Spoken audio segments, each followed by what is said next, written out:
And I've been unmasked. unmasked. Unmasked.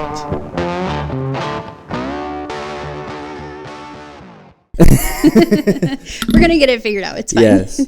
How are you? I'm really excited to be here. Yeah? Yeah, everything's wonderful, and being here with you is just a cherry on top of the sundae today. Oh, that's awesome. Man, it has been so long, I feel like, since we've seen each other. It has been. Yeah. And unfortunately, the past couple of times we've been together, it's been for filming. Yeah, where I know. my sole responsibility has been to be a jerk to you. So it's nice to see you on a more positive note. I know, the first thing that we were in, you played my brother's wife. And your late brother's wife. Yeah, late brother's wife. And then the last one, you had to break up, or I had to break up with you, and you didn't take that very well. I didn't. So, I didn't like it. yeah. Not one bit. Go ahead and right there. I'm sure you can see these waveforms. I want to make sure those waveforms stay pretty consistent. Cool. But I'm going to let you give like a little elevator speech on who you are for the people that are new and don't understand at all who you are. Well, for the rest of the room, hello. My name is Rebecca Redondo. I am a digital marketer, corporate level digital marketer. I am a model, an actress, and also the current United States of America's Miss Arizona 2023. Woohoo! It's a hefty title. Oh, that is a hell of a title to land something that big. I mean, I'm sure there's a lot of competition that you had to endure to receive that title, right? A lot of long hours, yes. Yeah? A lot of it was very serendipitous, I think. How so? How so? Where do we start? Well, for pageantry specifically, so state was my first ever pageant. Like, this is my first round into pageantry, ever. So for state, I'm friends with the previous Miss Arizona. Okay. And she had posted on her Instagram story saying, hey, we're looking for more people for this class of contestants. I've never even looked up pageantry. Nothing. Yeah. Nothing. I've watched Miss Congeniality, and that's about the extent of my knowledge for pageantry. So I responded, and I'm like, you know what? Send me the info. I'm curious, because she loved it. She absolutely loved it. Okay. And a couple of phone calls later, I have an email from the state director saying, congratulations, you're in. You're Miss Goodyear. I'm like, oh my God, I already have a title. You didn't even have to like really compete for that one then. You just kind of applied and that was it? Essentially, yes. So there was competition at the state pageant for other divisions. So there was supposed to be 2 or 3 other girls with me at state. But there was an issue with one girl. She aged out prior to like the cutoff. Oh, there's a cutoff. Yeah, it's broken up by ages. So there's teen, Miss, M-I-S-S, which is me. And then there's Ms. and Mrs. Oh, wow. Yeah. Holy shit. Yeah, the judges and like the announcing at pageantry can get really hairy because they all sound similar except for teen. Yeah. Lucky them. But some of the girls in my division dropped out, and then the other one aged out. Okay. So I got a phone call that I sat on for probably a week saying, hey, you can either drop out and we just won't compete Miss, or you can just take the Arizona title because the national director is okay with it. She likes you. And I'm like, oh my God. Yeah, that's a big jump already right there. Yeah. If it's easier, you can also close the legs. And if it's easier to hold it by down there, I know that. Yeah. So I don't know if that's easier. Whatever is easier, you can, feel free to fuck around with that microphone if you want. It's not. It's supposed to be as convenient as possible. We just need to make sure that the waveforms are there. But that is insane. Like, okay, so what is pageant life like? I've only, obviously, like, there's shows and stuff about pageant life, and I know there's a lot of controversy around it, especially, like, child pageantry and stuff, and I personally couldn't imagine putting my child through a pageantry thing with having something as bold as their looks judged. I mean, a kid is a fucking kid. For me, I know that's a controversy in itself, and having like child pageantries, because it's literally a competition on attractiveness of a human being. At least that's what it seems like. I don't know exactly what goes into it, but at least from my knowledge, that's literally the premise of like who's the most attractive, who's the I know there's philanthropic parts to it, and other things like that, but that only goes so far for kids, right? Yeah, because they don't have like the backstory, and I can't really speak on child pageantry because I don't have any experience. Right, but it is different. Would you put your kid through child pageantry? I think my knee-jerk reaction would be yes, only because I would be in control as the parent on like what I would consent for my child to go through. And I know what I do know about child pageantry is their personality is the biggest aspect of it. Okay. And now that I'm in the pageantry world and I'm hearing little bits and pieces everywhere, it's not as, at least now, it's not as glitz and glamour for the kiddos. They want more natural. They want to see more of their personality, because it's not like they can talk about their education or their career. Right. So we're missing that big part of it that we get in adult pageantry. That makes sense. I feel like it's also a little bit hard of a question for you being experienced in it, so you know the goods and bads to look out for, or when a red flag does appear, it's not just like blindly like, oh, you know what, well, this it kind of seems too good to be true, but we're going to go through anyway because it could potentially be good business. For me, I know absolutely nothing about pageantry. I've seen little snippets of like Pageant Moms or whatever the hell that show is called, and I think it's Toddlers and Tiaras. Yeah, something like that. And I don't know, like I know obviously it's not completely based on attraction and all that kind of stuff, but for me at all, anything based on anything other than just like pure talent, like I'll easily put my kid through like a dance recital or through competition through sports or something, because that has nothing to do with how they look. It has nothing to do with their physical appearance. It has everything to do with their performance, and something that I feel like is, I don't want to say okay to judge a kid on, because that's for lack of a better term, but for these pageants, obviously for older people, it's based on attraction. You can't be some ugly duckling in a pageant and expect to win unless you have the best backstory ever, because that's literally, it's all about fashion and looks. I mean, you can always stop me if I'm wrong, but that's just what it seems like from an outside perspective. I've never been to a pageant. I've never seen all that, but I've also never met a pageant winner that was, for lack of a better word, ugly, if that makes sense. I think you're on the right track there. Yeah. And, you know, I'm still pretty new to the industry, but I will say my entire experience through state and nationals with the United States of America's pageants has been extremely inclusive. Okay. Very, very inclusive. And I felt weird going into it also. I'm not runway model size. I have a nice, healthy body that I love so much. And there was a lot of other, you know, people like me. Yeah. So it was nice to see that whole range of like girls that come from a runway modeling background all the way up to, you know, like our misses, the married group. They are so diverse. Like we had a doctor in there. We had a lawyer in there. Wow. Bodybuilders, like just the craziest diverse group, and they're all amazing people. Really? Yes. That's awesome. Honestly, when it comes to, I would be personally more attracted to the body figure of like a pageant person rather than a regular model, and that's just because I've already been taught of how quote unquote kind of unhealthy those runway models are, and it's nothing to like shame them, but the type of shit that they have to go through. I know a lot of fashion models, and they're like, oh, the week beforehand I can consume 100 calories a day. And I'm like, oh my God, that is disgusting. You realize that's like any nutritionist will kick your ass right now. Yeah, I'm pretty sure my morning coffee would exceed that already. So. Well, and like obviously that's not exactly like, it's not always 100 calories, but like that's like, you need to be able to see some bone here and there. You need to be this specific thing. And for me, I'm like, as a guy, I've never really heard of anyone other than older generational guys that say that kind of stick figure is the more attractive.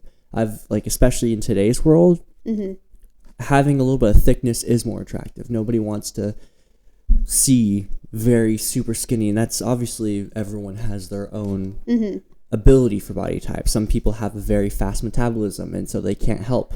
They're like, oh, I eat like a pig, but my metabolism is so quick that I just do that. And for them, I'm like, okay, cool. What a blessing. Yeah. Good for you. And, like, it's the same thing with fat shaming. Like, some people just physically cannot lose weight. They live the healthiest lifestyle possible, but they just physically can't lose the weight. And that could be due to metabolism. That could be due to thyroid issues. That could be due to all these different other things. But my thing is those people that specifically do have to become unhealthy for that little bit of time for the physical appearance of being quote unquote beautiful. Yeah. And that's like the most disgusting thing ever, because I'm like, that's not even what men like nowadays. Only older generations where they grew up with like, oh, if you want to be a model or you want to be in this industry, you have to be 6 foot plus, weigh 90 pounds, and soaking wet. Yeah. And then like look like you are a mix between a drug addict and anorexic or something like that. And I'm like, I look at these models and I'm like, all they want to do right now is shove a cheeseburger down your throat. I've heard that from so many model friends. So many. And I've honestly been on that boat too, because my first year in modeling, I had no choice but to compare myself to those people. Oh my God. And I am so body positive. Yeah. Being healthy can manifest in so many different ways, present in so many different ways. I'm not a runway model, but I also have a clean bill of health. So I'm not complaining. I love my body. Yeah. But I've also, in that first year as a signed model, feeling that pressure, seeing who makes up the industry of models out here. Right. I felt like, holy crap, like I need to starve immediately. Yeah. And I've done like those crazy like diet fads of like juicing for like a whole week. No. And when I tell you I wanted to die. Oh yeah. I was a raging B word that whole time. I was hungry. You can cuss on here, don't worry. Raging bitch. Raging bitch. I was so hangry. Yeah. And I was like, you know what? For what? Like, I got signed at this weight. I got signed at these measurements. The industry out here, there's enough work for everybody to eat. Right. Like, we're all going to succeed. We're all going to get booked. Why try to conform and look like the stereotype? Absolutely. And I that is one of the good things that I am enjoying about marketing these days is things like plus size modeling is becoming a much more superior area now, especially than it used to be. There is definitely, like, I'll go to Target and I'm like, oh wow, a lot of these like models on the things are considered like plus size, and I'm like, this is awesome that like they're considering this type of thing, and they're not always trying to encourage unhealthy styles, because like those diets for me, I would try a juice diet, not physically for appearance, but because of the actual health benefits. And if you're doing it for the health reasons, cool. Sometimes, yes, that can be good, but there's a reason why even those type of diets are very controversial, because you are depleting yourself of nutrients. You are depleting yourself of these proteins, of all this kind of stuff. And then a lot of times with these diets, like juicing, they don't take into account for everything else you have to do. Like, if you are an avid gym goer, you have to stop for that week that you're doing it, or else you're going to deplete your body of every bit of energy and everything possible. I made that mistake on mine. Yeah. A lot of my personal trainer was like, "What the hell are you doing? Like, go eat right now." Yeah. It's like they try to live their life normally. And it's like, you cannot live your life normally if you're depleting. Like, you can't run a car on an empty gas tank. Or tank of gas. Yeah, an empty tank of gas. You have to provide yourself the ability. That's why bodybuilders, they don't consume normal foods. They consume like triple the amount a normal person usually eats, because they are pushing their body to these extremes of lifting weights and stuff. You can't do that much extra work without having something to back it up, you know? So literally running on fumes at that point. Exactly. Yeah. And I don't know, for me, it's a very controversial type of industry, and especially when it comes to things like mental health. Like you said earlier, comparing yourself. That is literally one of the most scary things, I think, personally, about things like pageantry or modeling, is because the entire thing is comparing. They're comparing you to all these other people. So what are you subconsciously going to do? You're going to compare yourself to, is she prettier than me? Does she have a better figure than me?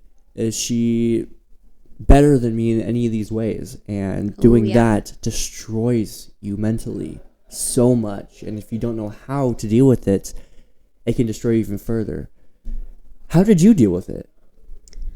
I'm glad you bring it up, because from winning or taking the crown at state, and, you know, the short amount of time I had to prep for nationals, I was already very stressed.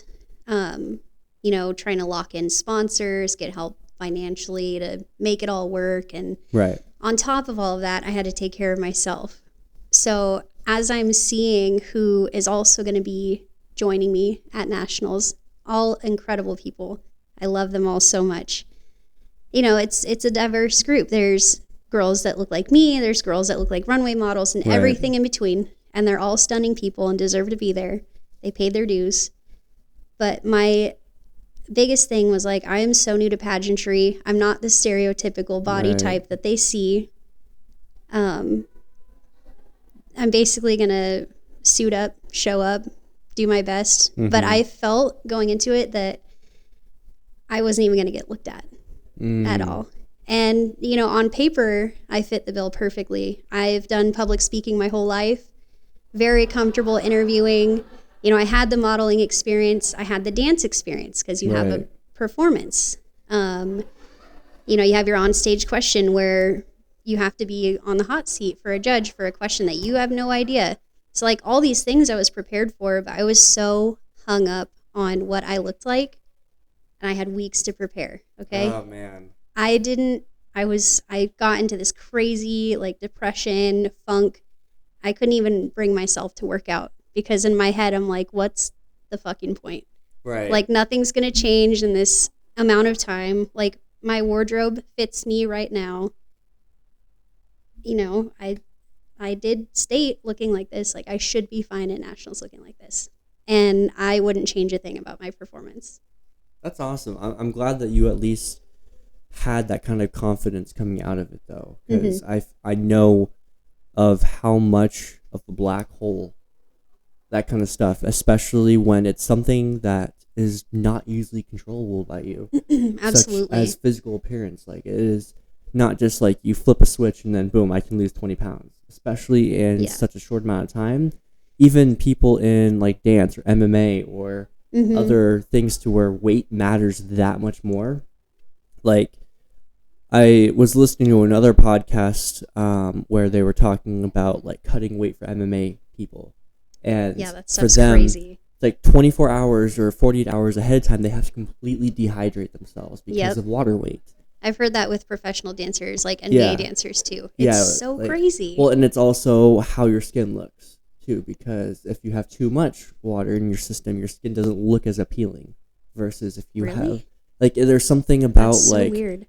I know for bodybuilders and stuff, they have to deplete themselves of water beforehand, because like their skin is less elastic, and it sticks to the muscles or something better, or I don't know. There's some sort of science. Look. Yeah, exactly. That stuff's wild. But even for MMA builders, or not builders, MMA fighters, they have to deplete themselves a little bit, so that, because they can't even be off by like a pound, or else they could lose the fight possibly.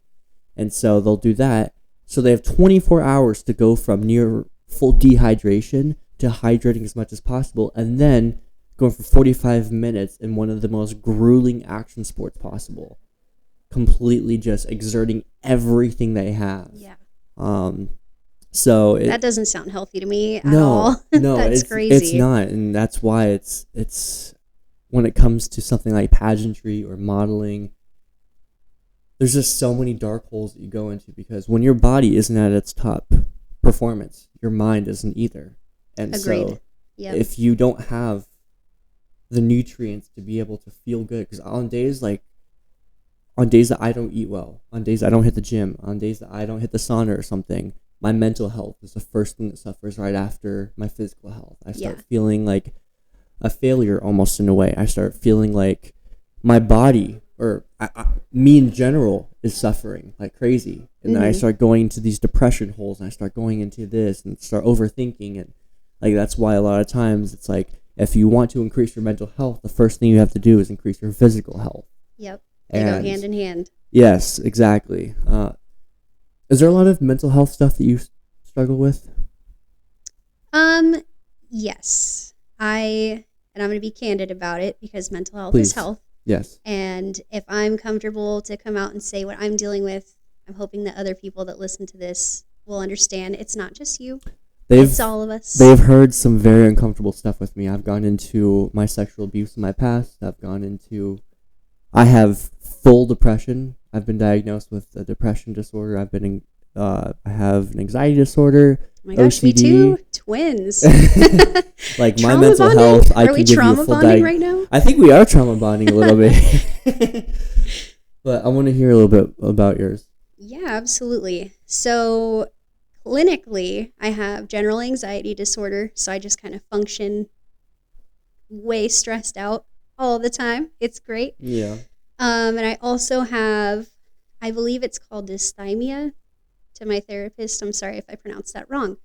But it is really weird to have it in conjunction with general anxiety disorder because like my stress level is super high, but I also operate at a lower baseline than other people. So I'm like a mild chronically depressed person. So those two in conjunction can make me either have like a fantastic day or like a horrible day. It's really weird. I will say right now, as opposed to 2 years ago, and my family and closest friends can attest to this, it's a lot more stabilized now. Like That's good. Learned a lot through therapy to kind of notice when and how those bad spells are coming and know how to navigate them and now how to prevent them. And thank God, I'm so much better now than 2 years ago. That's awesome. It's hard. There's still rough days. Oh, I mean, that's life, though. You're going to have, like, it doesn't matter how good you are. Yeah. There's always, I usually give people that struggle a lot, there's an analogy I came up with, which is... I'm so excited. Band-Aids versus stitches. Oh. When it comes to anything that creates a wound, even in an emotional sense, you can either fix it with a Band-Aid or with stitches. You can put a Band-Aid on it, and it might help a little bit, but it's not going to heal it at all. Sure. You need to be able to sometimes, if it's a deep wound, get the stitch and go into the wound. It's going to hurt like hell during the process. Right. It hurts like hell getting stitches. Obviously, they numb you up, but sometimes it doesn't always help. And then obviously, during the time when you have those stitches, you have to be really careful with that wound. And if you bump it at all, it hurts like a bitch. I know, I had stitches in my finger, and anytime I bumped my finger, it was the worst pain in the world. Yeah.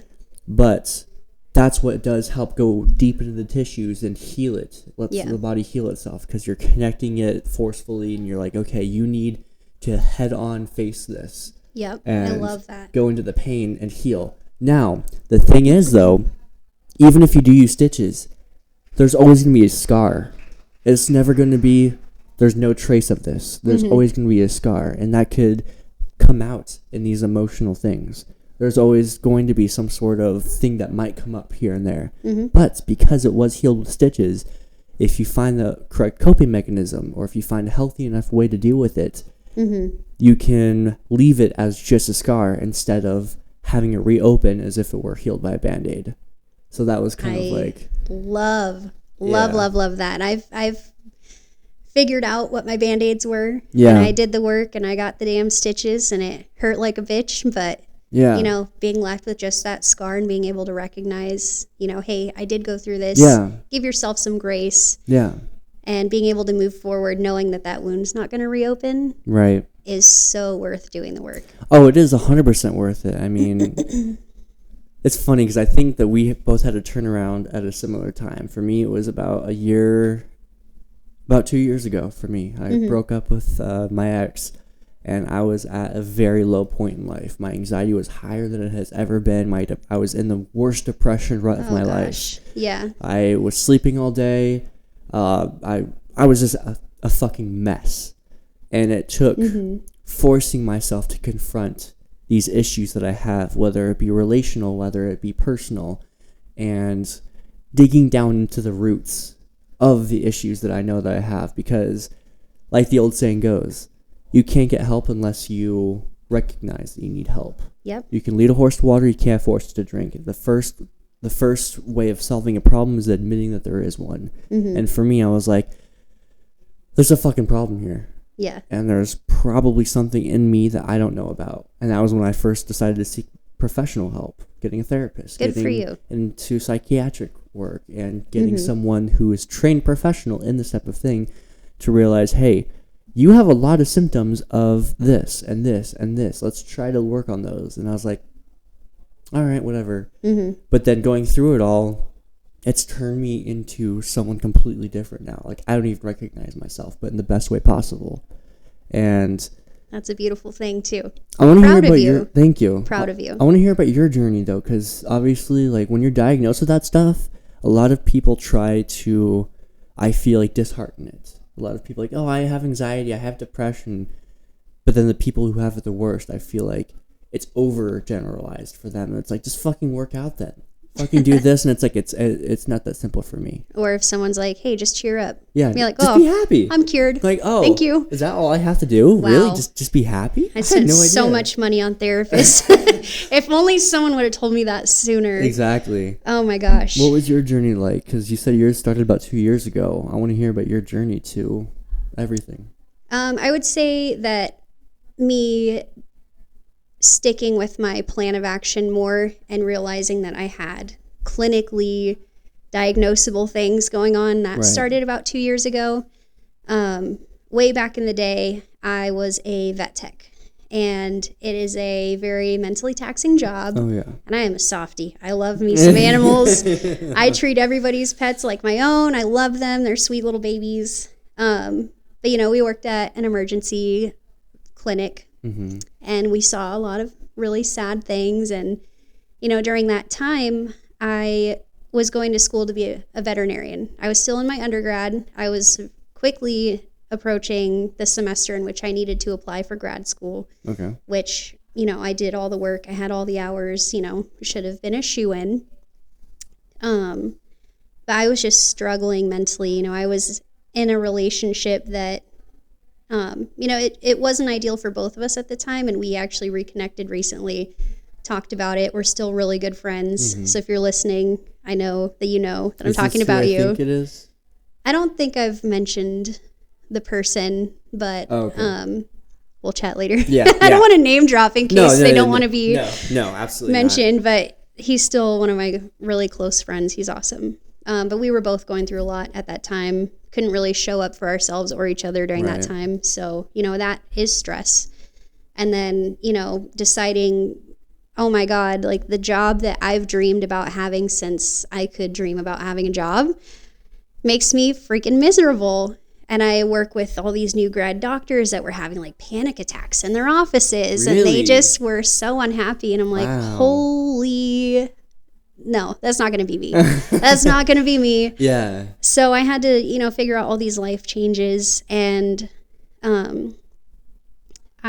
through that job, I had the Employee Assistance Program, EAP, where you're able to go to their network of therapists. And I went, and, I started just talking through all my problems and that I was facing at that time, big changes in school, relationship, that added stress. I was still living at home, and that was causing tension there too. Right. As it does. And it got to the point where I'm breaking your microphone. No, it's getting heated. It's getting spicy up in here. It is. It's getting wild. It was getting to the point where I was starting to think to myself, like, what's the point of all of this? Like, I don't want to deal with this. What's the easiest way to get out of this?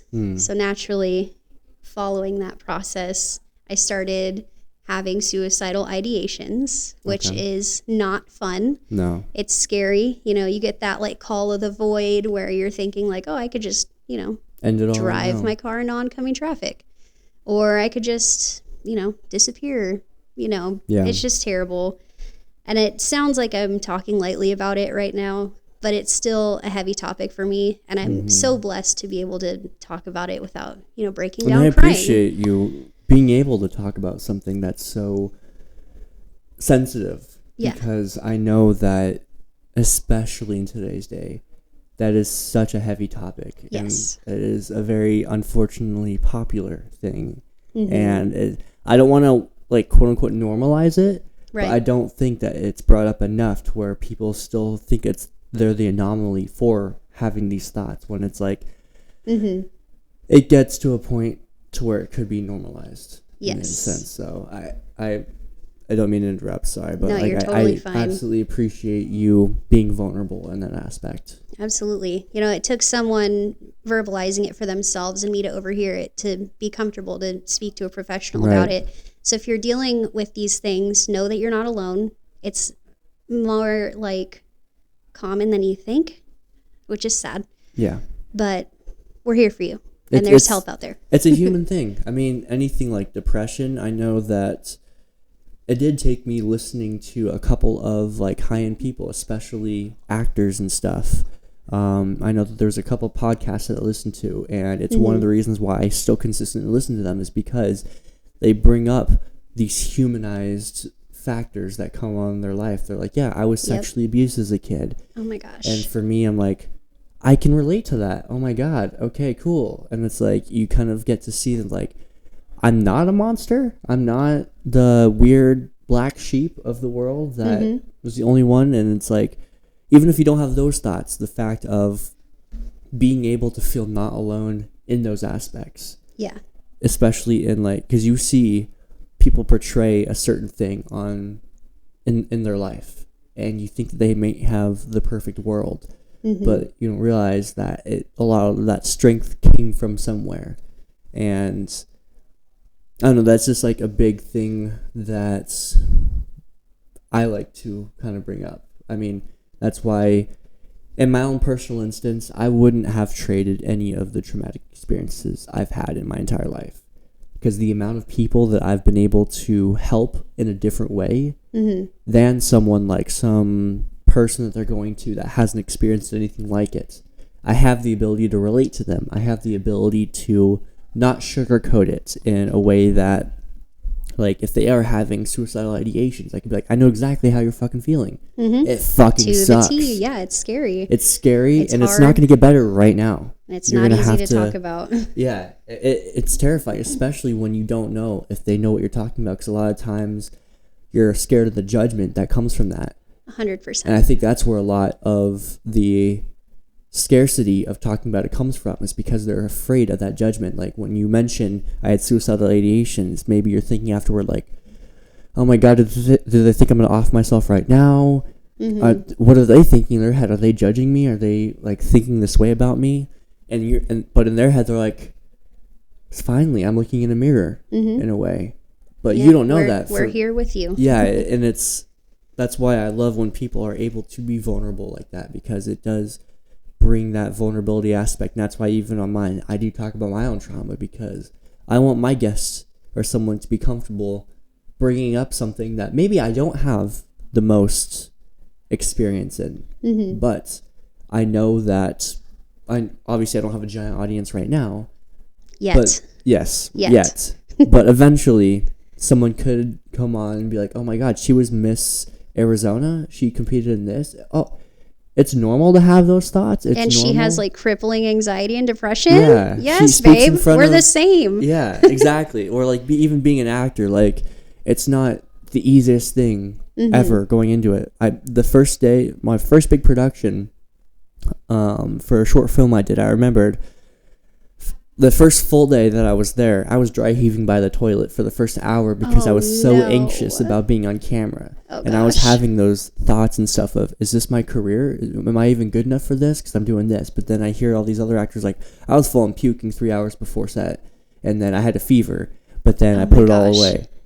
And so it's like being able to do that. And I'm sure you've had your own things like right before set or right before a pageant where you're like, second guessing yourself and stuff. Have you had stuff like that happen? Big time. Yeah. I kind of touched on it before the pageant, but funny enough, before we filmed Noche, it was like 2 weeks. It was a short film project that we worked on with the incredible Clint Clarkson. Yes. If you're listening, we love you. You're the reason we're friends, so thanks. Yes, thank you, Clint. Thank you. I text him because I was just feeling so not worthy. I was like, what the F am I doing? This like was my imposter first syndrome. Yeah, big time. Because this was my first role in acting that I had booked, and it was a lead role on a short film. Clint took a chance on me, and I'm so thankful, but he also had to like tough love talk some sense into me, because I text him this big ass paragraph, and I'm like, listen, I am like full on panicking, like I'm working on the script, like I got it, but I am terrified. I was trying to work through my emotions, telling him how I was feeling not worthy and not like seasoned enough for what he was looking for. And he's like, I picked you for a reason. Yeah, don't worry. You're right. And, we ended up having a phone call like shortly after that where he's like, listen, and he told me the story about this time where he felt like he dropped the ball. And I was like, okay, I see him as this crazy talented like screenwriter, director. You're incredible. I'm your biggest fan. And it just like introduced this whole like human aspect to him, and it really calmed me down. I'm like, okay, yes, he is this big talented person that's taking a chance on me, so I feel like I have gigantic shoes to fill. Right. And everybody else that was casted in the film, you included, had experience. I didn't. So when I walked on set, I was like, oh my God, it's happening. Like there's real actors in here. You did not put on a thing that I was like, oh God, it's someone that doesn't know what they're doing. Like, thank God. I will say that makes me feel so much better. You were probably one of the most professional people I've ever worked with still. Oh, thank you. Like that's attitude that you had on set made it a lot easier for us to actually connect. And I know a lot of times I've been on sets and I've had to very much change my persona on set. But that just goes in different characters. If it's a character I'm struggling to deal with, a lot of times I don't talk to anyone on set. But that's something I've also learned through some of the greater actors that I've worked with, is they will hide themselves from everybody so they can do that. But then afterward, like just knowing time management skills on set, like you're going there, yes, you can network, you can make friends, but sometimes you have to know your place. Sometimes you have to be like, okay, I need to take some time so that I can build up. These other actors, they might know each other, so that's why they're talking to people. Or they might be more comfortable with their thing because they do have more experience. Yeah.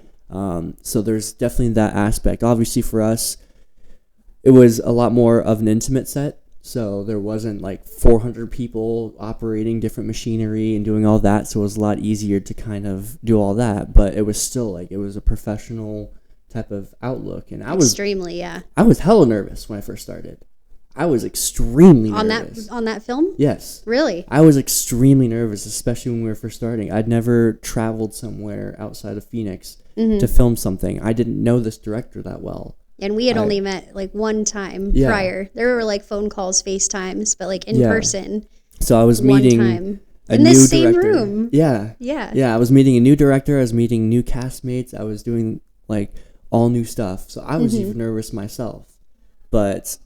And like, so for me, like, I didn't even know that you hadn't been in anything else prior because you seemed to be very, like, just prepared for everything. But that's the whole thing, is knowing your preparation, knowing of like, okay, this is a professional thing. I need to be prepared for this. Yeah. So that's, especially in that industry, I don't know, it's just a big thing that people, I feel like, need to understand a little bit more. Yeah, especially when you're dealing with those negative emotions going on to set. The bare minimum that you can do is just be professional, have your stuff prepared, know your lines. The rest will come. Yeah. Be human. Yeah. And know that everyone else there is human as well. Know that there's a big chance that there's someone even more nervous than you at that set. Know that no matter how confident everybody seems, they're hiding some sort of scarcity. They're hiding some sort of, like, I don't care how many productions the cinematographer has done, how many productions the director or the writer or anything, they're always all nervous. It's just a human thing. A lot of times they might be less nervous because they do have a lot more experience in that kind of field, but they're still human. They still have different emotions and stuff. And that is one of the things that, like, I feel like is good that was one of the first productions that you did, because of the patience that someone like Clint had. Because a lot of times this field does not have a lot of people with patience at all. So if you go to this director and you say, hey, I'm having second thoughts, I'm doing this. If it's a bigger production, they're like, cool, I'm replacing you then. Yeah. Because I was so scared for that. Yeah, this is a very cutthroat thing, but that is the good thing with these smaller productions is a lot of times they're like, okay, I understand, like, you don't have a lot of experience, I'm going to help you out. And, like, care, like, that's how you can see of who actually cares about their actors and stuff versus who's just trying to do this other stuff. But that is sometimes just the industry. That's just sometimes the production. Sometimes you do get someone who is very empathetic, very humanized, and understands. Other times they're like, look, we have a job to do. Yeah. Cry later, work now. Suck it up. Keep going. And yes, it can be scary because you don't know which one to do. But that's kind of a gamble. That's why this industry isn't made for everybody. Yeah. Because you do either have to learn, like, can I go to this person? Or you can find other actors. Like, if you have a good rapport, like, hey, I'm having second thoughts, you can go to the other actor and be like, I was way more nervous even than you were. Don't worry. You got this. I've seen what you can do. You got this. But then you have to know how to filter those people out because other people can try to use that to their advantage. Yeah, exactly. Not everyone's your friend, but there are a lot of good people out there. Yeah, absolutely. So I'm curious also about a little bit of your upbringing and your childhood, because for me, I know a lot of my anxiety and depression and all that is directly linked to the childhood that I had. And I recognize that, and I've been working on that, but I'm curious if what yours kind of look like, if it might be similar, since you have, I guess you can say, for lack of better terms, similar diagnosis. So we're twins. I'm curious about your upbringing. Yeah, for sure. Overall, like, if I had to describe my childhood, it was great. Yeah. My parents are both extremely hardworking people, and they worked their asses off to get where they're at right now. What do they do? So my dad is actually from Spain, and he moved to America in his early 20s on a sheep herder's visa. Wow. Okay. Right? Interesting. That's a good one. It's a unique story. So he came here with, whatever he could bring as a young adult, and he worked his way up. He was working on that ranch for a long time, and then was just doing little odd jobs here and there, getting himself established. And that's actually how he met my mom, was just through like a family friend. Okay. And they hit it off. They're a power couple. I love them. They're still together today. Oh, just as in love as before. That's awesome. Driving each other crazy also, but it's part of the game. Yeah. But she helped him learn English. He's fluent now. We speak a nice mix of Spanglish. It's great. He got his citizenship. He did the whole nine, and he's really an inspiration. That man took a big leap and literally created his American dream. He told us all the time when we were little, me and my sisters, that he grew up thinking, I want to move to America. Yeah. I want to have a farm. I want to have a blonde-haired, blue-eyed wife, and I want 2 daughters. And he has all of those things. Wow. So he really spoke everything into existence. Talk about manifesting, right? Oh my gosh. He did it. Yeah. That is awesome. Yeah, so he, obviously I have some work ethic from him instilled in me, but he set high expectations for us as a child. Also my mom, too. My mom was, thrown into motherhood pretty early, and she crushed it. You're a wonderful mom. Mom, I love you. And she has 4 gorgeous daughters, all very hardworking and talented people. But she also moved from Indiana to Arizona, so she made a big leap too, and she didn't have a huge support system out here, but she worked her way up, went to school, got an amazing job. She's working in the healthcare system. She created this beautiful life with my dad, and they both worked their butts off. They weren't at every game or whatever, but look at our life. It's worth it. It's worth it. Yes. So it seems like you had a pretty good stable childhood then, right? Mm-hmm. Okay. Yep. So when did the anxiety and depression stuff start peeking its head?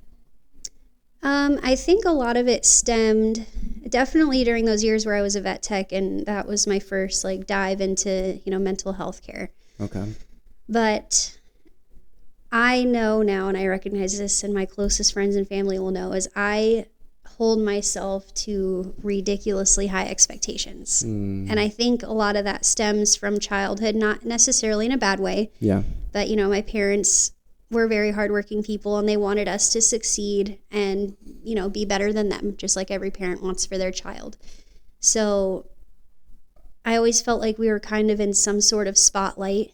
We're still super connected to our family in Spain, and we would go out there and visit a lot, and it was just really nice for my parents to be like, yeah, my kids are all like super accomplished and doing all these things. So there was always that like... Did you feel like there was like a standard that you had to live up to for that then? Yes. Okay. Yes, absolutely. And it's not in a bad way. It's nothing that my parents did wrong. Yeah.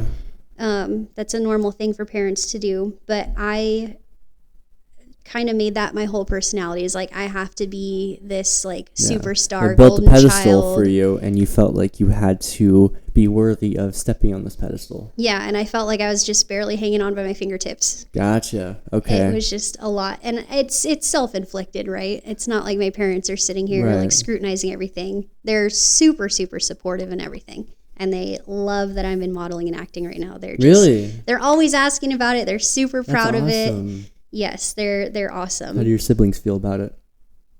My sister Sadie, we look super similar. Yeah. And she's like, I don't know how we came from the same parents. Like, we're so different. I'm like, we look exactly the same. Like, it's fine. But she's a super hard worker. She's a rock star nurse at Banner. She's killing it. Super talented in her own ways. Are all your siblings like extremely supportive of everything you do? Very. Really? Yeah, I talk to each of them, if not on like a daily basis. It's like a weekly basis. We're super connected. We see each other all the time.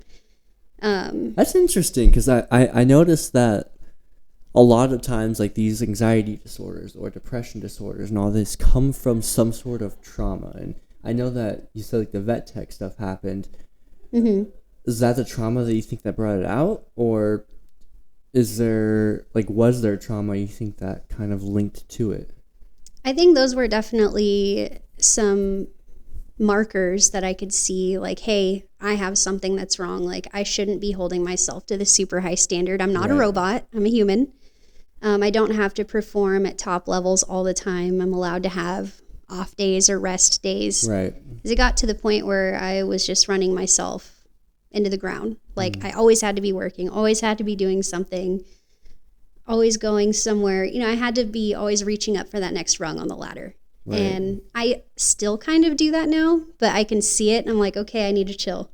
I need to like have a day, lay in bed, watch Netflix, whatever. Mm-hmm.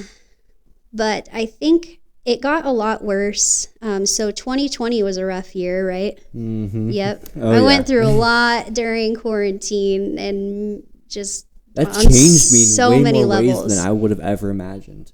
Yeah, 2020 to 2022 were probably the worst years of my life, which is a big statement, and I mean it with my whole chest. Yeah.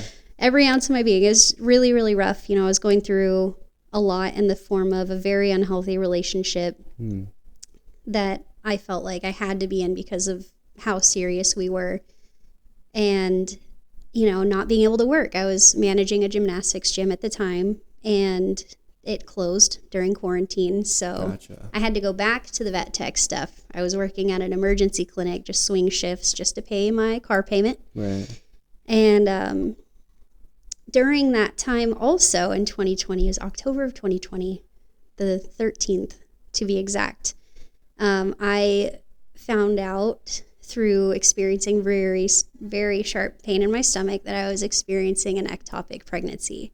Oh, wow. Yes. So I was coaching gymnastics one day, and I am spotting my girls on the high beam. I love my kids, still connected to them today. And I had a really sharp pain in my stomach. And I was like, oh my God, like, ow, that hurts really bad. I'm like doubled over in pain. And I have pretty high pain tolerance. So even my kids were looking at me like, are you good? Yeah. And I'm like, girls, like, go get water. It was so painful. Like, it made me cry. Like, I wasn't crying, but my eyes were watering. Really? And I looked at my, the owner of the gym, who was my best friend at the time. And I'm like, dude, I'm not good. Like, I am not good. I need to go sit down. Like, I sent my kids to get water. And then I had to just kind of be present for the next 10 minutes for her to take over my class. But I just had this, like, sense of, like, something's super wrong. You know, and I called my mom, and she's like, okay, well, you have ovarian cysts. Maybe it's one of those. And I'm like, it is not one of those. Like, guaranteed. It feels like I got shot and stabbed at the same time. Like, it's horrible. Oh, my God. So I ended up going to urgent care where, you know, they run all the preliminary labs. Right. And after, you know, submitting a urine sample, they're like, you're pregnant. Oh, and I'm like, what the fuck? I have an IUD. Like, my factory's shut down. What do you mean? And she was like, we need to get you to the hospital immediately because we can't see the pregnancy on ultrasound. They did an ultrasound on me, which was excruciating. Really? Because they have to, like, push on your stomach to get the image. Yeah. And I'm in so much pain. And this is super candid. You know, if you went through something like this, I sympathize wholeheartedly with you because it is super traumatizing to go from, hey, you're pregnant, to now we need to rush you to emergency surgery because we can't see your pregnancy, which means that, I couldn't imagine. Yeah. It turns out that, you know, I was in fact pregnant. The pregnancy, because of the IUD, attached to my fallopian tube rather than my uterus. So when, you know, the fetus, if you will, outgrew its space in the fallopian tube, it ruptured it. Oh my God. So I was, like, actively bleeding internally, and that's where, like, all the pain was coming from. Yeah. And I was rushed into surgery, and that whole thing through COVID, on top of everything, you know, it just kind of sent me into a very, very dark hole because I just felt like, wow, what a failure. Like, I've taken all these measures to, you know, be on the best of the best birth control because that's not in my plan right now. It's not written down in my agenda for a very, very, very long time. So I just went full crisis mode. It was like, I don't know what just happened. And, you know, the hormonal whiplash and trauma of, hey, you're pregnant, to, hey, you're miscarrying, all in the same sentence is a lot to go through. So there was a lot of really bad depression coming out of that. I did go and seek out therapy, which Amy Rubin, you easily saved my life. So thank you from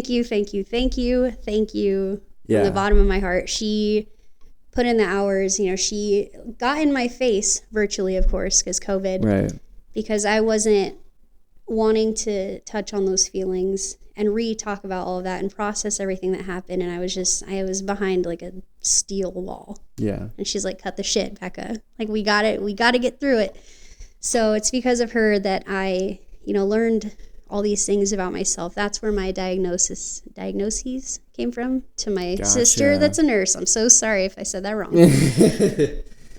So yeah, it was a horrible thing. And I think that was a main trauma that kind of affected me, because now like I can't even fathom having children.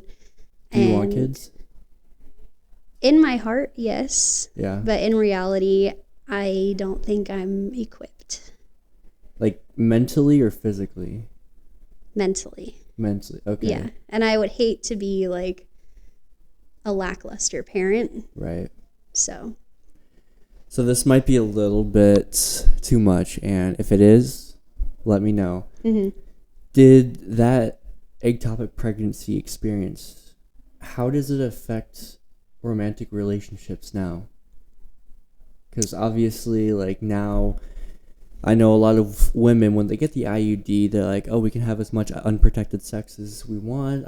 We don't have to worry about pregnancy. We can, like, as long as we both know we're clean, there's really nothing to worry about. And then having that experience with an IUD and knowing that, like, I imagine there's some sort of, like, oh, this isn't foolproof type of thing, or there are risks that I'm the possible anomaly that this happened to. Yeah. I imagine that would very much kind of affect especially like romantic relationships with people. Absolutely, it does. I did struggle with intimacy afterwards, and I'm thankful that during that time, I was with that partner for 2 years. So if it happened to be a viable pregnancy, like it wasn't the worst case scenario. It definitely would not have been planned. And I'm thankful that, as shitty as it sounds, I'm thankful that it went the way that it did, because, I'm not with that partner today, and that is the best case scenario for both of us. But as far as intimacy, like coming out of that, just non-existent. Did not want any part of it. It scared me because birth control does fail. Right. My mom has worked in OBGYN for pretty much my entire life, and she was very upfront about, female reproductive health with us, and really set us up for success with that. And it sucked to be the outlier that birth control fails no matter how safe you are with it. And it scares me because knowing that I was that 1% in that situation, it scares the shit out of me moving forward. And it took a lot to like get over it and, be able to show up in that way for relationships after that. But it still lives right back here. Yeah. So I can't back shelf it. It's just there. And, with relationships moving forward, I'm upfront about it because I only have one fallopian tube left. So if anything were to happen, God forbid, I only have like one more chance, and that's a scary thing to not be viable to have children, even though I'm on the fence about having them. Yeah. So does that eliminate all intimacy at all for you, or do you just have to take higher precautions of stuff? Definitely higher precautions. Okay. I'm thankful that I'm able to show up in that way for relationships. I'm not in one right now, so there's literally no showing up. But it doesn't inhibit me from having that with a person. It definitely still lives in the back of my head, and I'm glad that I've worked through it enough to, feel like a woman. Right, yeah. So very thankful for that, and, just being extra cautious. Definitely extra cautious. It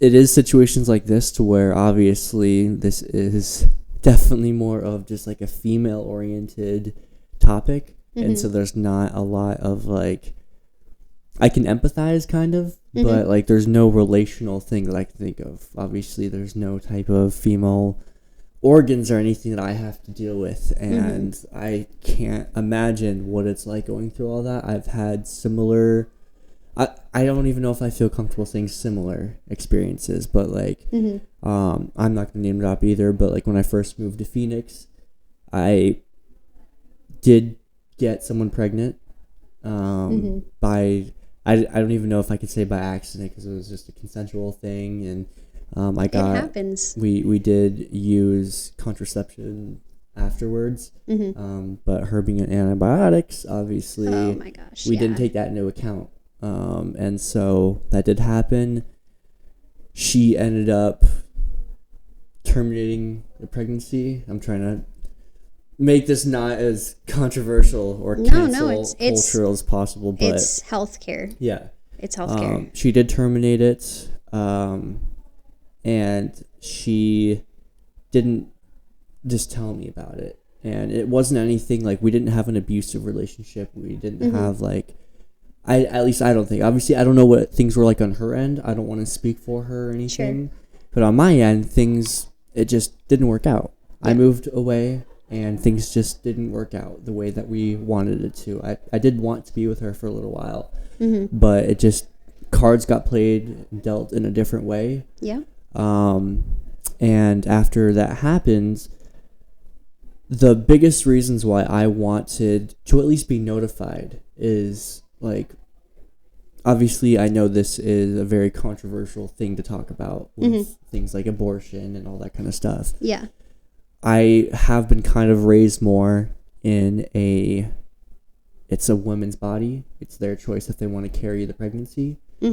And I I would have liked to be included in the communication, just on like, hey, this is what's happening. And that way we could even, like, it's a situation that we're both in. So talking to each other, like, hey, how are you feeling right now? Obviously, I know something traumatic just happened. Are you feeling okay? Kind of like checking in with each other. Because like I said, we didn't have a toxic relationship. We didn't have a toxic communication point. Yeah. We were still good and stuff. I still had her on social media. She still had me. We didn't really talk because that kind of point in our relationship was over. Right, but it was still civil. Yes, exactly. And that was the only point in which I was like, I just wish we would have at least talked about this or still stayed in contact, because she told me that she didn't plan on telling me at all. And for me, that hurt me.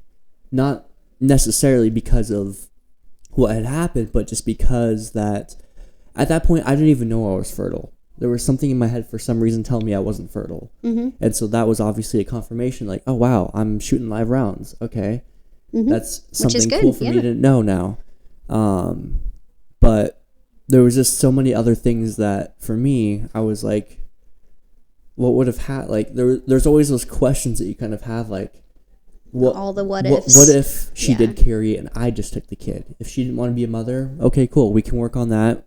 I'll take it. I was raised by a single parent. I can raise a kid, or I have a girlfriend now, so she can help at the time. This girlfriend.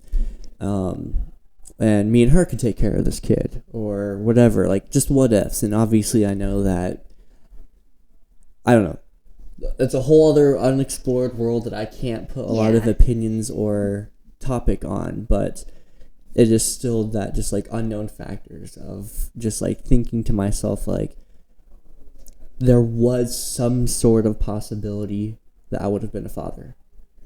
And for me, that excited me, but that also scared the living shit out of me, because for the longest time, I was not comfortable around kids at all. Yeah. I grew up the youngest in my family, so I didn't ever have... Me too.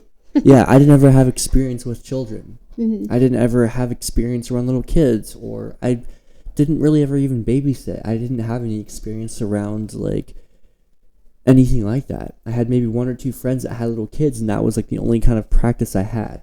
Yeah. But at the same time, because of these transformations I was going through, because of the professional help and all that, there was like a possibility of like, oh, it wouldn't be weird for my age to have a kid right now, because I'm in my early 20s. That's the prime age usually for people to have kids. But I was like, my financial situation, like, I wouldn't be able to provide the life I want to, so maybe this isn't a good idea. But then I was like, I don't know, it's hard not to sit there and ruminate on all those. And that was also when I was first introduced to faith, and obviously there's so much different stuff that happens when you're introducing something like religion or anything into those. That's where a lot of the controversy behind that kind of stuff happens. Even for something like what happened with you, people could still come at you and be like, oh, blah, blah, blah, this, blah, blah, blah. It's like, you didn't have a choice.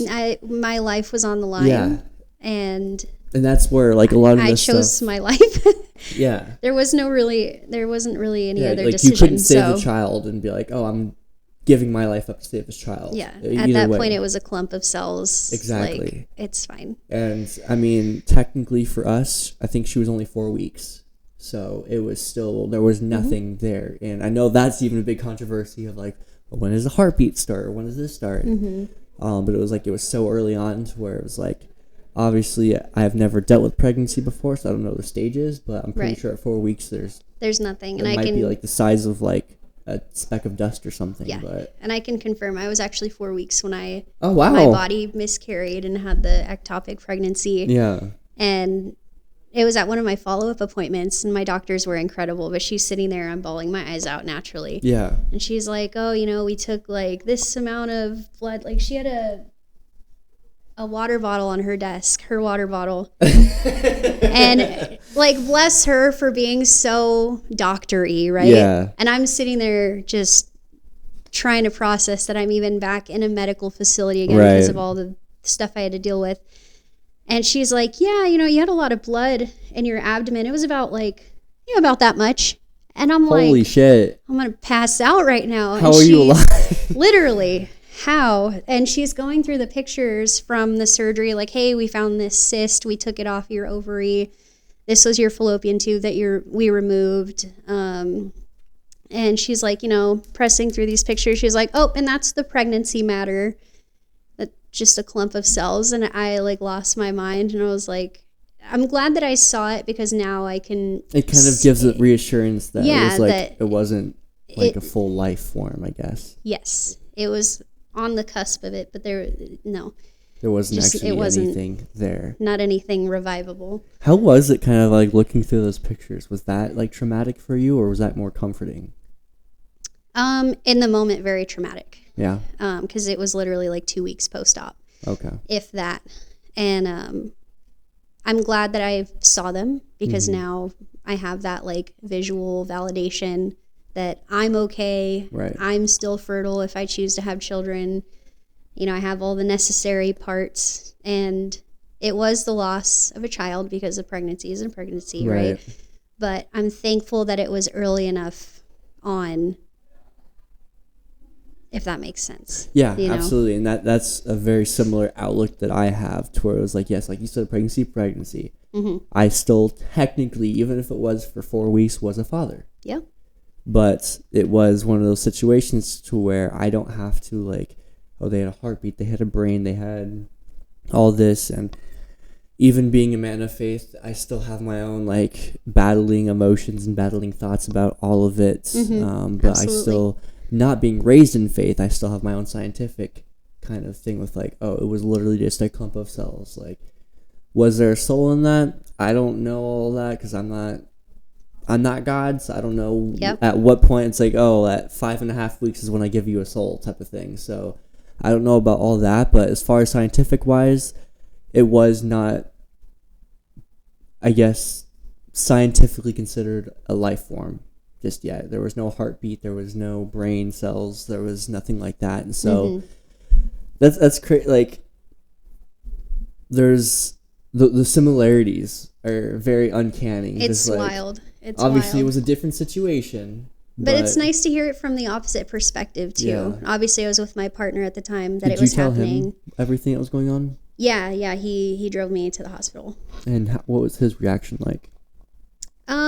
We had talked about it. He was a champion going through it. Like, he did not leave my side. Like, he called off work. His work was super understanding. Okay. And he was the first person able to be there for me. And during COVID, like, you only got one visitor, and thank God I was able to have him, because if I was alone going through that, it would have been a totally different outcome. My mom did end up showing up because she was going to rip some heads off of people's bodies. She's like, let me see my baby. And they did. They let her in there. That's good. But, after healing and stuff, he was pretty sensitive to it. Yeah. And he was a teacher, so his he already assistant was actually pregnant. And yeah, it was completely random, but... he came home and he's like, oh, like, I got a baby shower gift for my teacher's assistant. I'm going to just like, hide it so you don't have to see baby stuff and all that. Super, super kind and compassionate. And then once, things kind of settled down, he verbalized like, it would be really cool if we had a kid. And I wasn't there yet. I know he'll be a great father. He's very paternal. It just wasn't in the cards for us. Right. Yeah, when you mentioned, like, you were glad that he could be there for you, I think that was a big thing for me as well. Is obviously with what happened with me and her, it was a very consensual thing with two people that were attracted to each other and stuff. And even if we weren't an actual couple at that point, it was still a big event that had to do with both of us. Yep. And so... takes two people to make that happen. I was in the kind of point where it's like, look... even if I'm in another relationship or whatever, I feel it's almost like my duty as a man to help be there for you in this thing. Like, it wasn't just like, oh, you cheated and boom. It was, we were both civil. We were both consensual adults in the situation. And I feel like the only person that could really relate the most to the situation is the other person in the situation. Yeah. And so that was the other part that I was kind of upset that she didn't let me in on at all, because I couldn't be there to like have someone. Yes, I told my parents what happened, and my parents had a very different reaction. So for me, for a while, I didn't know how I was supposed to feel. If I should be mad at her, if I should be sympathizing with her, if I should not care at all. I was confused in my own emotions about everything that was going on. Yeah. And let alone, I could only imagine what she was going through. I mean, she's the one that went through determination. She's the one that was her body. Like, I don't know the hormones that she was have. Like, obviously, when you're pregnant, hormones go absolutely crazy. Yep. And yes, so that was like a whole thing with me with, like, in that instance, it wasn't just that, like, oh, we should have had the pregnancy. It was like, we're still two adults that probably need to talk to each other and might need to help each other through this a little bit. Even if it is just in a cordial, friendly way. It's just still something that I feel like we need to work on. Yeah. And that we didn't get that. That was what was like, fuck. Yeah. Like, it hurt in a way that I couldn't comprehend. Mm-hmm. I can't even imagine. Well, I can't imagine what she was going through, but, you know, we were in completely different situations. Right. And I think if she would have opened up to you and accepted that help, that would have been a beautiful thing, because there's not a lot of men of the stories that I've heard personally with similar situations that are man enough to step up, take that accountability of we did this, not just you, not just me. Yeah. And be so willing to support even on like a platonic level. Well, that was the thing is, because I know those situations. I've had plenty of friends in those similar situations that they've had that kind of stuff happen, and then they tell the guy, and the guy is a goner. Or they want nothing to do with it. And for me, I'm like, look, it's not fair on her if I just step out. Like, yeah, for me, I did my thing. Like, I deserve just as much pain or just as much of whatever this is, because I'm the one that participated in this activity with you. Yeah. If this was something that if I was raped or something, then yeah, I would have been like, you don't deserve to have me around. You forced me into this type of thing. Yeah. Then yes, I can understand. But for me, I'm like, no, I was in this just as much as you are. So for me, it's only fair if I go through this with you. And I don't know if that's from being raised by a single mother. So I naturally have a little bit more of empathy, a little bit more of like humanistic emotional traits. But for me, I've always had that thing. Like, my mom has always told me about the nasty shit that guys do to women sometimes. And I do have to give her major props on instilling that part of me of, do not be like every other fucking guy that's a piece of shit to the girl. Yeah. And that was like one of the first things from an early age that was instilled with me. So like, I have always been the kind of guy that's like, I will put my shit on the back burner for a little bit if that means that I can help support you, especially if it's something I contributed just as much in. Yeah. And I felt like it was a duty for me. I was like, I don't deserve to take the easy way out, because there's no, like, if there was an easy way out for both of us, cool, I'll take it, and that's up to her if she wants to take it or not. But if there's no easy way out for her, and she can't just escape the situation like me, why do I deserve to get to? So you were carrying a lot of guilt from that, huh? Well, I don't say it was like a lot of guilt, but that was like, I think part of the biggest reason why I didn't just dip. I didn't just be like, oh, well, that sucks, good luck type of thing. It was more good on you. You're like, a good person. Like, I'm scared of shit too, but this is just something that we have to deal with. This is just the cards that we were dealt. Like, if the situation did turn into, even if she says I wanted to keep it, I still would not have been able to carry myself to a point where, like, okay, good luck. I would have had to force myself, no matter how much I didn't want to do it, to be a father. To be like, look, you want to be a mother? Cool. We can talk about options. Maybe if I really don't feel comfortable doing this, we could talk about adoption. We could talk about other things. But I made this stupid mistake as well. I didn't pull out, or I was too late with pulling out, or I wasn't responsible on my own end. So this isn't just a decision I can make. Yeah. This is a two-way street completely. So if for some reason you need to be a mother and stuff, I need to be there to support you in whatever way possible. That was what my dad did. My dad was scared as shit to have kids. He didn't want to have a kid. And he's told me all this, but he was like, look, it ended up being the best thing that could have ever happened to me. I wasn't ready for it. And But that's the thing with parents. You're never ready. No, you can ask them like, oh, were you ready? I'm like, fuck no, was I ready? We did not have anything in order, but it was because I had this, it turned me into the person I needed to be. Yeah. This having this child was the best thing that could have ever happened to me. And for me, that's kind of how it was. I was like, my dad did it, I can do it too. She's going through it. We'll need a hell of a support system, that's for sure. It does take a village. And yes, even for those that are prepared, it takes a village. But at the same time, I'm like, I can learn, and that's literally all parenting is learning, 100%.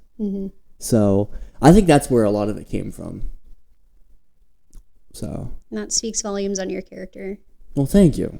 I know we've been sharing really deep stuff, but it's really cool to see, especially with, social media portrays men and women in very different ways. It's nice to see, and it's so refreshing that there are still some good, wholesome people out there. So good for you.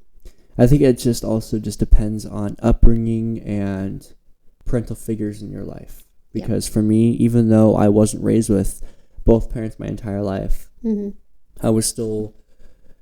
My parents did fuck up in a lot of ways, but all parents do. But they did instill, like, the head I have on my shoulders is something I wouldn't trade for anything. The experiences I've had, I wouldn't trade for anything. Even for you. Like, for having all that kind of stuff happen, there are many different paths you could have gone down with having something like that happen. And seeing you be able to bounce back from something like that.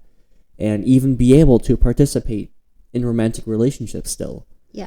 Being able to take care of yourself the way that you have, pursue the things that you've pursued, doing all that, it takes so much strength emotionally, physically, spiritually, to be able to take a situation that's damaged you in such a way to be able to continue on and turn it into a better thing. And then it can also help other people. Yeah. Anyone else, because I know having something like that happen, like you said, it's not an easy thing to go through or talk about or anything. And it might have even helped you if you had someone that has gone through it, bring you every step of the way. Like, I had the same thing happen to me, so here's what we're going to do together. I'm going to help bring you along this journey with me and help get you healed instead of you having to go through this dark path yourself. But you have the potential now to possibly do that for whoever God or the universe or whatever you bring in puts in your place. Yeah. And I feel like for me, that's the most beautiful thing possible. Yeah. It's not, you can sit there and think like, oh, that's not fair that happened to me. But the opportunities that it's given me to speak my story, help other people, and even if it's something that they can't really relate to situationally, just seeing that somebody has gone through like a near-death experience, right? Going down into a deep, dark hole, facing more, life-threatening things in the form of really poor mental health, and being able to, claw your way up out of that hole. Yeah. And there's still light at the end of the tunnel, and you can create the light at the end of your tunnel too. I didn't think I was going to be, in digital marketing. I didn't think I was going to be an actress or a model or a pageant queen. I was just trying to get through college at that time. Absolutely. And it doesn't even have to be directly situational. Yeah. Like, obviously that exact thing didn't happen to me, but I'm able to relate to it still over the death of the possibility of having an offspring. And I remember when I was first going to church, that was what kind of hooked me in, because the pastor at that time had a miscarriage. And for me, that related to me. Even though my situation wasn't a miscarriage, technically, it still related to me over the generalization over what happened. And so for me, that was able to connect me into the situation and relate to him a little bit more, because he understood what the feeling generally of... Especially from a male perspective, too. Yes, exactly. That's good. Yeah, because there's not... Especially when it comes to males... very few of them will voice their emotions on stuff. They'll always keep it in. And so finding somebody, seeing him break down on that stage and seeing him going through those emotions kind of, for me, normalized it in a way of like, I don't have to suck up all my emotions. I can be a human about this, and I can be pissed for a little bit. I can give myself permission to feel these things. And that was one of the things that, like, being raised by a single mother, that I'm glad I was able to pick up. And especially in acting, to be able to get in tune with emotions. Yeah. It's like the biggest thing that people hold back. And it pisses me off, honestly, because I'm like, you're a freaking human being. Yes, feelings are normal, emotions are normal. Yes, there's no way around them. They will come out no matter what. Yeah. Like, no matter how much you try to bottle it, it will come out no matter what. Especially with things like anger. Yeah. And I've been on both sides of the victim of that. So it is coming to that time, though. We didn't get to everything, but I am sure this is not the last time we'll ever do this. No, there's definitely going to be some sort of part 2. Absolutely. I'm excited to pick your brain more, and thank you for being super vulnerable and allowing me to be super vulnerable. Absolutely. I feel like we connected a lot deeper today. That's good. Well, that's one of the things I love about these informal type of...